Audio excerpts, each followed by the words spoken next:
How's it going, my bakers? Hope you're having an awesome day. Welcome back to the channel. In today's video, I've got something pretty unique, a 100% whole wheat brioche. So let's go to the kitchen and check it out. Just look at this beauty. I cannot believe it took me so long to try and make this. I guess I always thought that heavily enriched spreads like brioche should be made with white flour, but whole wheat works really well. I'm very happy with the results here. The process of making this is pretty much the same as any white flour brioche. All I had to do was swap out the white flour for whole wheat flour, add a little bit of hydration and an extra egg. And with just a few tweaks, this is what we got. A beautifully soft and smooth crumb with heaps of flavor from the whole wheat flour. Although it's not that strong because the butter kind of mutes it. As I always say, brioche is the most versatile dough out there. And you should definitely check out the brioche playlist on my channel if you're looking for some ideas.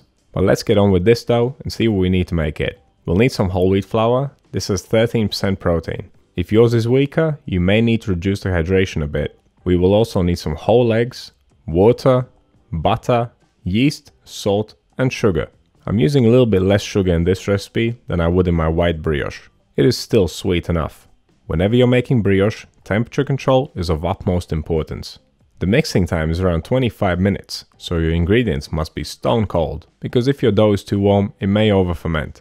My flour has been kept in the freezer, so it's -degrees. The eggs, the water and the butter have all been kept in the fridge all day. These measures will ensure that the dough doesn't overheat whilst it's mixing. It is summer right now and my kitchen is quite warm, so there's one more thing I did. I kept my mixing bowl in the fridge so it's nice and cool, and I kept the dough hook in the freezer with the flour. These simple steps will prevent future disappointment. You really don't want to ruin a dough that takes almost 2 days to make. Now if your kitchen is quite cold, like 20 degrees or less, you could use room temperature ingredients. And of course room temperature equipment. But let's just start making this bread. First off, we need to soften the butter. We want this to be cold, but when it's cold it's solid. If we added this lump to the mixing bowl, it would not mix into the dough. So to keep it cold but make it pliable, press it between 2 sheets of baking paper. I think the rolling pin is the best tool for this job. There's no right or wrong here, just press it until it's nice and flat. And if we peel it open and look at it now, the butter is nice and flexible. It is soft, but it's cold. And to keep it cold, we'll put it back in the fridge until we need it. Let's get on with the rest of the dough. Take your mixing bowl, add the eggs, the water, the yeast, the salt, the sugar, and the flour. When making dough by hand, I would always suggest mixing all the other ingredients before adding the flour. But when you use a mixer, most of the time you can just dump all the ingredients in at the same time. There is one thing that I have started doing lately. To ensure that the dough is being kneaded from the first second that the mixer is switched on, I like to pre-mix it by hand until there's no more dry flour. This just makes the process a lot more effective. And now we can bring this over to the mixer and start the long mixing stage, which will take around 25 minutes.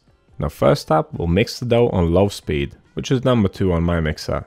We'll keep it on low speed for 10 minutes. This will ensure that there is some gluten development before we start adding butter to the dough. After the first 10 minutes, the dough should already feel nice and strong. When you grab it and give it a pull, it should resist. Now using your scraper, scrape down the sides of the bowl. Now we can move on to adding the butter. While we're adding the butter, we'll still keep the mixer on low speed. As the dough is turning, throw the butter in chunks. Once you have finished adding the butter, keep the dough mixing for 5 minutes on low speed. If your mixer is struggling to pick up the dough like mine is, you can stop it and scrape everything together. The bowl of my mixer is quite large, so I guess I'm not making enough dough. It might not struggle as much if the mixing bowl was smaller, but it's no big deal either way. It still works out at the end, it always does. Right now we are still mixing for those 5 minutes on low speed. This is the second stage of the mix. After the 5 minutes, the butter should be somewhat incorporated into the dough. Now we have to switch the mixer to medium, and that is number 4 on my mixer.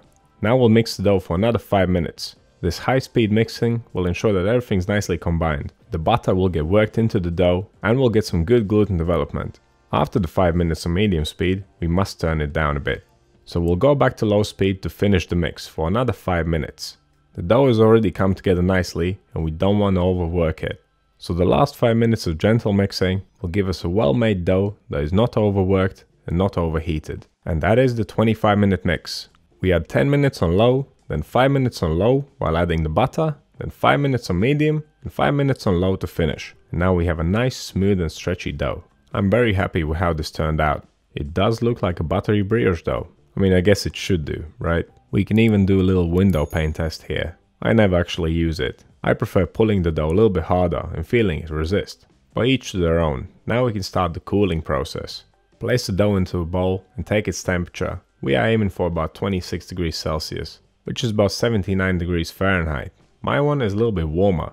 There was a heat wave in London as I was filming this, and even with all my precautions of cooling ingredients and equipment, I still made it a little bit too warm. But that's fine, because the dough is going in the fridge now, and to cool it down sooner, I'll just shorten the interval between folds. I'm chilling the dough for 30 to 45 minutes. Normally, I would do it for an hour. After cooling it down for the first time, we need to give the dough a fold. To perform a fold, place the dough out on the table with the smooth side down, then stretch it out over the middle, going around in a circle until you reach the point where you started. Folding builds tension, giving the dough more strength, but it also helps it cool down. The outside of it cools down quicker in the fridge, so folding distributes that temperature evenly throughout the dough. After the fold, pop it back into the fridge for another 30 to 45 minutes. Now you have two choices. You could fold it and then place it in the fridge for the long cold bulk fermentation, or you could do what I do.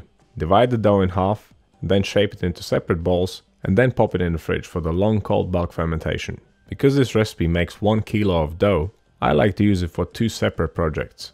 But if you're just making one kind of bread, don't divide your dough, because there's no need to. Now brioche is a low hydration dough, so when you refrigerate it overnight, you need to make sure it's covered well.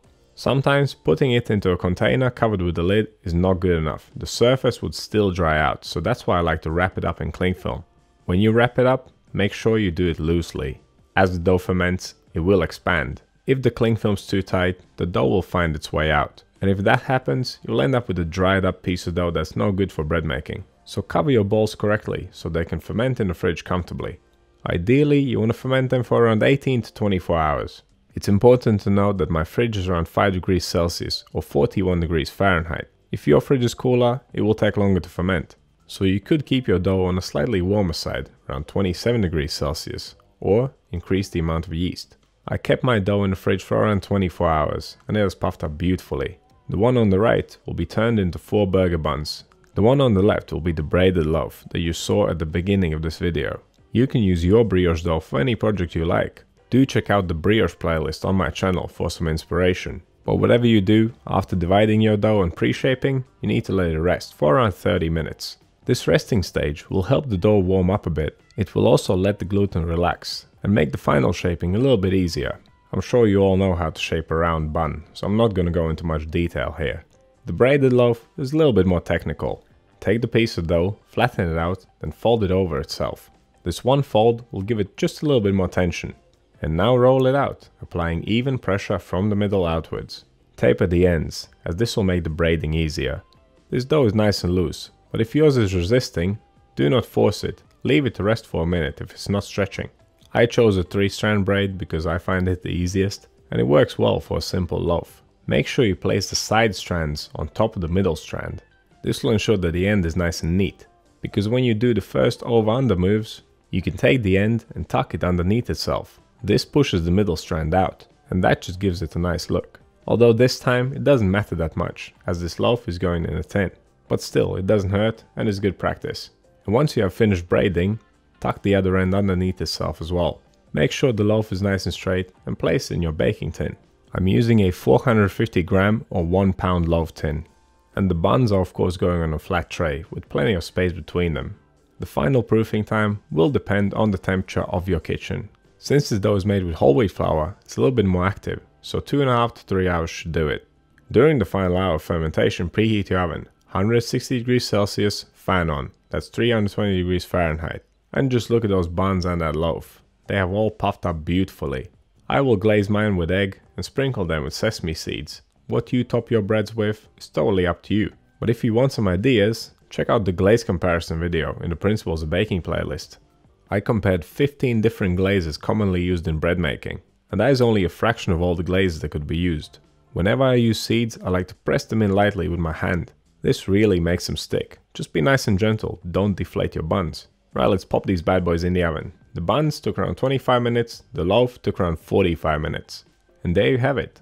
100% whole wheat brioche. Buttery, smooth, tasty, it smells nice. What more could you ask for?